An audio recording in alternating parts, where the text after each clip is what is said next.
Hello everyone, this is Tushar Bhutani with Remax Excellence. We are back. Yes, it's that Friday of the month where we will be reviewing numbers, statistics for the month of May 2021 in the Edmonton real estate market, and we will quickly talk about the new changes that has come upon effective June 1st for the stress test, the qualifying rate that has gone up, and then we will be heading over to Sid, who is in the Kitchener-Waterloo region, and he will be giving us a quick market snapshot of the Ontario market. So before we get into the statistics for the Edmonton real estate market, we'll quickly talk about the new change that's the talk of the town right now, effective June 1st, which meant the qualifying rate has gone up from 4.79% to 5.25%. So for those viewers who are not aware of what this qualifying rate actually means, so well, this qualifying rate is something that the lenders, the banks would pre-qualify you. The fact that, you know, they have to account if the interest rates were to go higher in the future, they want to make sure you'll be able to afford those payments. So let's look at this example we've got on the screen right now. So with the qualifying rate of 4.79% and a purchase price of $675 and the down payment of $135,000, the maximum mortgage amount that you would have been approved for was $540,000. Now, what the new change has done is that with the new interest rate, which is 5.25% qualifying rate, the purchase price of $648, down payment of $135, your maximum mortgage amount would be $513,000, which means that you will be looking at a reduced amount of about $25,000 to $27,000 in terms of what you can get approved for. The qualifying rate is basically a parameter. The banks would basically, looking at what the interest rate is, they would add 2% or they would account for the qualifying rate, whichever is higher. So let's look at another example now. So before 2017, when there was no stress test in place, the mortgage of $300,000 at 1.99%, you basically needed $50,000 income to qualify for a $300K home. Now, after 2017-18, when the stress test came along, the rules got a little tougher because we had this qualifying rate in place. Everybody had to go through a stress test in their application. So with that 4.79% stress test, with the mortgage amount of $300,000, you needed $65,000 to qualify for a $300,000 home, which meant your income had to be $15,000 more. So now with that 5.25% increase, effective June 1st, now for the same amount of house, $300,000, your income will need to be at $69,000. So basically from 2017, when we were sitting at about $50,000 to qualify for a $300K house, we're sitting at about $69,000, so at $20,000 more in your income is what you need to be able to qualify for a $300K house. All right, so let's move into the statistics now. So how has the Edmonton real estate market fared? Well, as per what I've seen in the market is still busy. Yes, we have seen a little bit of a drop in numbers, but that's again not because of the market slowing down. It's because of the fact that we've got less inventory out there in the market, so not much stuff to sell. So looking at sales for the month of May, so we have 2,741 units sell in the month of May, which compared to April, we've seen a drop of about minus 4.3%. And as I said, guys, this is more so because of the fact that we've got less options out there in the market right now. Newer homes, we cannot find enough options out there. Resale homes, there is inventory coming up, but not what we were expecting, because we've got a huge demand right now with the low interest rates, with the kind of buyers we have out there in the market right now. We need more supply to sell. So year-to-date number, if you were to compare to May 2021 with May 2020, we're looking at about 11,000 year-to-date from Jan until June. So that's an increase of about 137.1%. That's a big number. So moving on, listings, as I was saying that, you know, we have seen listings go down a little bit. So current month, we're sitting at about 4,251. That's the number of new listings that showed up in the market. So compared to back in April, there has been a drop of about 2.1%. So we were hoping that as spring comes along, as we head into June, July, we'll have more and more listings pop up.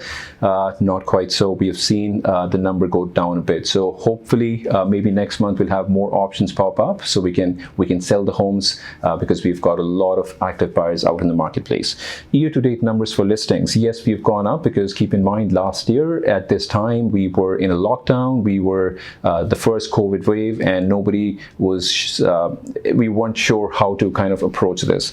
So year to date 18,000 listings, so we're sitting at about 45.6% increase. Okay, moving ahead, let's look at the average price for a condo. So the average price for a condo sits at about $242,000, which month over month is an increase of 5.7%, and year over year we're looking at about 18.4%. So condos, to see these numbers, they are impressive, and good to know the condo market has been going up based on the history that we have seen, that they're always on the downside. So moving into duplex homes, duplex home average price currently sits at about $358,000, which month over month is an increase of 3.1%, and year over year there's an increase of 10.1%. So again, duplex is the most popular category in a single family home for the residential market, and time and again we have seen it in the past. There has been increase again. Single family homes, so the average price currently sits at about $465,000, which month over month, yes, there has been another increase of 1.5%, and year over year, compared to what we had back in, say, May of 2020, there has been an increase of 13%. Average days on market. So this is the most impressive. Trust me, last year we were sitting at about 66 days on an average. That's what it used to take for homes to sell. Right now we've come down to 33 days. So it's 50% drop. So that's quite impressive. So good news for sellers. If you're out and about, you have your home out in the market, it's going to take less time for you to find a buyer. Perfect. So let's head over to Sid and then find out what he has to say about the Ontario market. He's in the Kitchener-Waterloo region, and he'll be talking to us about it. Thanks, Tushar. Hello, everyone. This is Sid. I'm a realtor in the Ontario market, registered with Right at Home Realty. We are one of the biggest brokerages in Ontario. Tushar, I completely agree with you. The market here is not any different than the numbers that you just shared. It is very busy. Properties are getting listed and sold within days. And believe it or not, multiple offers in most cases. Every good property is getting multiple offers.